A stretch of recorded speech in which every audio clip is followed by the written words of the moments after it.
જો તમારી પાસે પણ 2000 રૂપિયાની નોટ હોય તો મોદી સરકારે મોટી જાણકારી આપી છે। સાંસદ દિનેશચંદ્ર યાદવે સ્પષ્ટતા કરી છે કે 2000 રૂપિયાની નોટ હજુ પણ માન્ય છે અને તેને બદલી શકાય છે।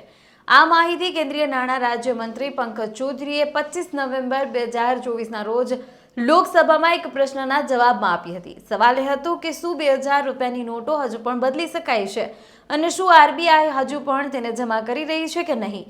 તો 19 મે 2023થી આરબીઆઈની 19 ઇશ્યુ ઓફિસમાં નોટ એક્સચેન્જ સુવિધા ઉપલબ્ધ છે। 9 ઓક્ટોબર 2023થી આરબીઆઈની ઇશ્યુ ઓફિસો વ્યક્તિઓ અને સંસ્થાઓ પાસેથી તેમના બેંક ખાતામાં જમા કરાવવા માટે 2000 રૂપિયાની નોટો સ્વીકારી રહી છે। ત્યારે પોસ્ટ ઓફિસ પણ આ પ્રક્રિયામાં સામેલ છે। તમે તમારી 2000 રૂપિયાની નોટો તમારા બેંક ખાતામાં જમા કરાવીને કોઈ પણ પોસ્ટ ઓફિસ દ્વારા આરબીઆઈની 19 ઇશ્યુ ઓફિસમાં મોકલી તેને મેળવી શકો છો। મંત્રીએ સ્પષ્ટતા કરી છે કે 2000 રૂપિયાની નોટ કાનૂની ટેન્ડર રહેશે। સાંસદે જવાબમાં એ પણ નકલ પણ શેર કરી છે અને તેનાથી લોકોને સ્પષ્ટ થઈ ગયું છે કે 2000 રૂપિયાની નોટો હજુ પણ ચલણમાં છે અને તેને બદલવાની સુવિધા પણ હજુ ચાલુ છે।